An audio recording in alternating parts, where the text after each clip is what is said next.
પરિવારના જે સભ્યો છે તે પણ હાલ જોવા મળી રહ્યા છે। દૃશ્યોની અંદર જોઈ શકાય છે કે અલગ અલગ જે વાહન છે જોઈ શકો છો કે પરિવારના તમામ જે સભ્યો છે તે હાલ અહીં જોવા મળી રહ્યા છે। દૃશ્યોમાં ને આખો જે કહી શકાય કે પાયલોટિંગ સાથે એક રાજકીય સન્માન સાથે વિજય રૂપાણી છે તેમના જે પાર્થિવ દેહ છે તે અમદાવાદ એરપોર્ટ માટે જવા માટે હાલ નીકળી ગયો છે। દૃશ્યમાં જોઈ રહ્યા છો કઈ રીતે કે આખું જે કોન્વોય સાથે આપ જો રાજ્યના મુખ્યમંત્રી પણ હાલ જોઈ રહ્યા છો કે રાજ્યના મુખ્યમંત્રી પણ જઈ રહ્યા છે। રાજ્યના મુખ્યમંત્રીના પણ આપણે દ્રશ્યો બતાવ્યું। રાજ્યના મુખ્યમંત્રી પણ જે કહે છે કે તેનો કોન્વોય છે। આપ જોશું હું દ્રશ્યો બતાવવાનો પ્રયાસ કરીશ પાછળના ભાગમાં કે મુખ્યમંત્રી જ થોડી મિનિટોમાં બહાર નીકળશે। બીજા અન્ય જે મંત્રીઓ છે તે પણ હાલ અહીંથી જઈ રહ્યા છે। દ્રશ્યોમાં જોવા મળી રહ્યું છે કઈ રીતે આપ જોઈ શકો છો દ્રશ્યોની અંદર કે જે રાજકીય સન્માન સાથે જે વિજય રૂપાણી છે વિજય રૂપાણીનો જે છે જે પાર્થિવ દેહ છે તે હાલ અમદાવાદ એરપોર્ટ ખાતે તે નીકળી ગયો છે જવા માટે। અમદાવાદ સિવિલ હોસ્પિટલ જે કેમ્પસ છે પોસ્ટમોર્ટમ બિલ્ડિંગ છે ત્યાં રાજકીય સન્માન સાથે ગાર્ડ ઓફ ઓનર સાથે તે જે પાર્થિવ દેહ છે તે પાર્થિવ દેહ હાલ અહીંથી અમદાવાદ એરપોર્ટ માટે નીકળી ગયો છે અમદાવાદ એરપોર્ટ ખાતે। અને ત્યારબાદ અમદાવાદ એરપોર્ટથી હવાઈ માર્ગે તે સીધો જે પાર્થિવ દેહ છે તે અમદાવાદના જે રાજકોટના જે હિરાસર એરપોર્ટ છે ત્યાં પહોંચશે। ત્યાંથી બાય રોડ તે ગ્રીનલેન્ડ ચોકડી ખાતે જશે। બતાવું રાજ્યના મુખ્યમંત્રી હું બતાવું રાજ્યના મુખ્યમંત્રી પણ શ્રદ્ધાંજલિ આપીને હાલ અહીં નીકળ્યા છે। બીજું દ્રશ્યોમાં જોવા મળી રહ્યું છે કે અલગ અલગ જે કહી શકાય કે જે મહાનુભાવો છે રાજકીય જે આગેવાનો છે તે હાલ અહીં જોવા મળી રહ્યા છે। ધારાસભ્યો છે તે પણ જોવા મળી રહ્યા છે। રાજ્યના મુખ્યમંત્રી છે શ્રદ્ધાંજલિ આપીને તે પણ હાલ અહીંથી જે પોસ્ટમોર્ટમ બિલ્ડિંગ છે ત્યાંથી હાલ નીકળી રહ્યા છે। દ્રશ્યોમાં હું આપણે જે બતાવવાનો પ્રયાસ કરીશ કે અલગ અલગ જે કહી શકાય જે મહાનુભાવો છે તે અનેક જે રાજકીય આગેવાનો છે જે કહી શકાય મહાનગરપાલિકાના જે હોદ્દેદારો છે કાર્યકર્તાઓ છે તે મોટી સંખ્યામાં હાલ જોવા મળી રહ્યા છે। અને એક આ પાર્થિવ દેહ છે તમામની આંખોમાં ક્યાંક નમી છે તે જોવા મળી રહી છે। નીતિન પટેલ પણ જોવા મળી રહ્યા છે તો સાથે જ અનેક જે હોદ્દેદારો છે તે જોવા મળી રહ્યા છે।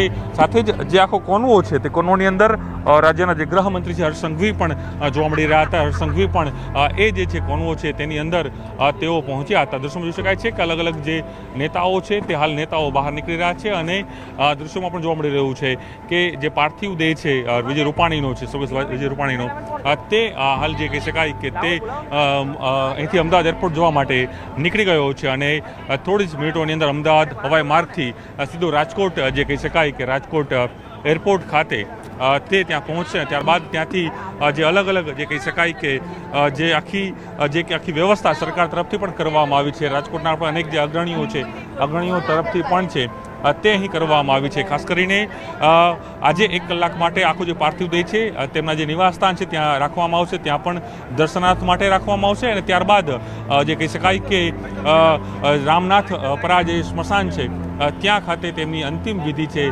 રાજ્યના પૂર્વ મુખ્યમંત્રી જે સ્વર્ગસ્થ વિજય રૂપાણી છે તેની કરવામાં આવશે। અને ત્યારબાદ 3 અલગ અલગ જે કાર્યક્રમો છે શ્રદ્ધાંજલિ અને પ્રાર્થના સભાના રાખવામાં આવ્યા છે। તેની અંદર રાજકોટના રેસકોર્સ મેદાનમાં પણ જે કહી શકાય કે શ્રદ્ધાંજલિ કાર્યક્રમ રહેશે। ત્યારબાદ જે ગાંધીનગરનું જે હેલિપેડ ગ્રાઉન્ડ છે ત્યાં પણ જે કહી શકાય કે રાજકીય અનેક અગ્રણીઓ છે તેની અંદર આવી શકે છે। તો સાથે જ જે ભારતીય જનતા પાર્ટીનું જે કમલમ કાર્યાલય છે કોબા ત્યાં પણ જે કહી શકાય કે આખો શ્રદ્ધાંજલિ કાર્યક્રમ રહેશે। આમ 3 અલગ અલગ જે પ્રાર્થના સભાઓ છે શ્રદ્ધાંજલિ કાર્યક્રમ છે તે ત્યાં રહેશે। અને હાલ ચોક્કસ કહી શકાય કે પાર્થિવ દેહ છે કારણ કે જે વિમાન દુર્ઘટના થાય છે તેની અંદર તેઓને આ દીકરીને મળવા માટે વિજય રૂપાણી છે તે અમદાવાદથી ટેક ઓફ થાય છે। કદાચ એમની આ છેલ્લી ઉડાન વિજય રૂપાણીની હશે અને વિજય રૂપાણી જ જે કહી શકાય કે સંવાદદાતા પ્રણવ જણાવી રહ્યા હતા કે અત્યારે પરિવારને મૃતદેહ સોંપવામાં આવ્યો અને ત્યારબાદ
તેઓ આરક્ષિત જગ્યા ઉપર રાખવામાં આવશે અને ત્યાંથી તેમના અંતિમ દર્શન કરવા માટે થઈ અને લોકો જે છે તે આવશે. મહત્ત્વની વાત એ છે કે અનેક નેતાઓ જે છે તે પણ ત્યાં ઉપસ્થિત રહેશે. અંતિમ શ્રદ્ધાંજલિ જે છે તે વિજય રૂપાણીને પૂર્વ મુખ્યમંત્રીને પાઠવવામાં આવશે અને ત્યારબાદ તેમનો અંતિમ દેહ જે છે તે રાજકોટ ખાતે પંચભૂતમાં વિલીન થશે, એટલે કે ત્યાં તેમનો અગ્નિ સંસ્કાર કરવામાં આવશે. મહત્વનું વાત એ છે કે ગઈકાલે તેમના DNA રિપોર્ટ કરવામાં આવ્યા હતા. ગઈકાલે DNA રિપોર્ટ કમ્પ્લીટ થયા બાદ આજે પાર્થિવ દેહનો સ્વીકાર કરવામાં આવી રહ્યો છે અને પાર્થિવ દેહ મળ્યા બાદ તેઓ અત્યારે હાલ તો ટૂંક સમયની અંદર અમદાવાદ એરપોર્ટ ખાતે પહોંચશે. અત્યારે હાલ તમે જોઈ રહ્યા છો કે અમદાવાદ એરપોર્ટ ખાતે પૂર્વ મુખ્યમંત્રી વિજય રૂપાણીના શ્રદ્ધાંજલિ માટેના પોસ્ટરો જે છે તે લગાવવામાં આવે છે. અમદાવાદ શહેર ભાજપના મોટી સંખ્યાની અંદર કાર્યકર્તાઓ જે છે તે પણ એરપોર્ટ ખાતે પહોંચ્યા છે અને સાથે સાથે આ પ્રકારના પોસ્ટરો જે છે તે પણ લગાવવામાં આવે છે કે સંગઠનના પાયાના કાર્યકર્તાથી લઈને મુખ્યમંત્રી સુધીની સફરમાં કર્મઠ નેતાની ભૂમિકા ભજવનાર એવા સરળ અને સૌમ્ય સ્વભાવના ગુજરાતના રાજ્યના ભૂતપૂર્વ મુખ્યમંત્રી વિજય રૂપાણીને શ્રદ્ધાંજલિ પાઠવવામાં આવી છે. અમદાવાદ ભારતીય જનતા પાર્ટીના મહાનગર દ્વારા આ પ્રકારના બોર્ડ જે છે તે ઠેર ઠેર લગાવવામાં આવ્યા છે. મહત્ત્વની વાત એ છે કે હીરા પર જે છે સિવિલ હોસ્પિટલ ખાતેથી તેમનો પરિવારજનો જે છે તે ટૂંક સમયની અંદર અમદાવાદ એરપોર્ટ ખાતે પહોંચવાનો છે. મહત્ત્વનું એ પણ છે કે અનેક નેતાઓ જે છે તે વિજય રૂપાણીને આજે પણ યાદ કરી રહ્યા છે. તેમની જે કામ કરવાની જે કુશળતા જે છે, કુનેભરી વાત જે છે તેને પણ તેઓ યાદ કરી રહ્યા છે. મહત્ત્વની સાથે એ છે કે વિજય રૂપાણીની વાત કરવામાં આવે તો વિજય રૂપાણી જે છે તે ભારતીય જનતા પાર્ટીના અદના કાર્યકર્તા રહ્યા છે. તેમણે ભારતીય જનતા પાર્ટીમાં પ્રદેશ પ્રમુખની પણ જવાબદારી નિભાવી ચૂક્યા છે. સાથે સાથે ભારતીય જનતા પાર્ટીથી માંડીને તેઓએ મુખ્યમંત્રી સુધીની પણ સફર જે છે તે નિભાવી ચૂક્યા છે. મહત્વનું છે કે ABVP એટલે કે વિદ્યાર્થી પાંખના કાર્યકાળથી વિજય રૂપાણી જે છે તે ભારતીય જનતા પાર્ટીથી કાર્ય કરી રહ્યા છે. તેઓ પ્રથમ વખત રાજકોટ મહાનગરપાલિકાની ચૂંટણી લડ્યા હતા અને ત્યાં જીત્યા બાદ તેઓએ સિંચાઈ સમિતિના ચેરમેન તરીકેની જવાબદારી નિભાવી હતી. અનેક સમય સુધી તેઓ મહાનગર એટલે કે રાજકોટ મહાનગરપાલિકાની અંદર પણ તેમણે કામગીરી કરી હતી. ત્યારબાદ રાજ્યસભાના સાંસદ તરીકે પણ તેમને તેમનો કાર્યકાળ રહ્યો છે અને રાજ્યસભાના કાર્યકાળ બાદ તેઓ મુખ્યમંત્રી સુધીની સફર જે છે તે કરી.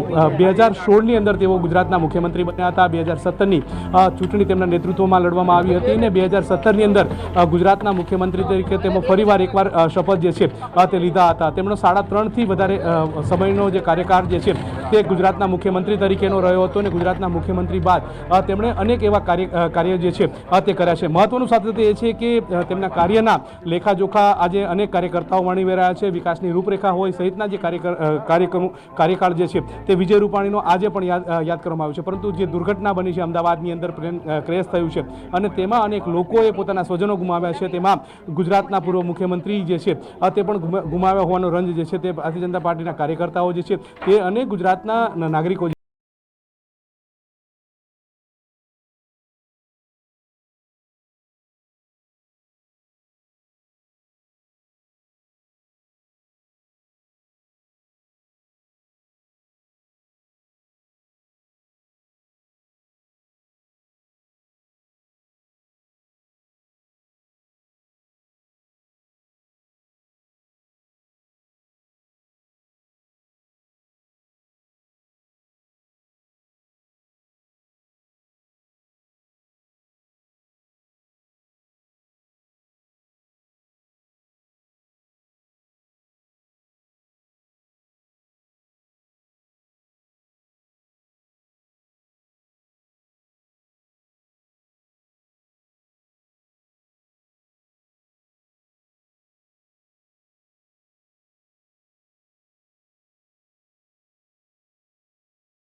છે. ખૂબ જ દુઃખદ ક્ષણ છે પોતાના પૂર્વ મુખ્યમંત્રીને અલવિદા કહેવાનું.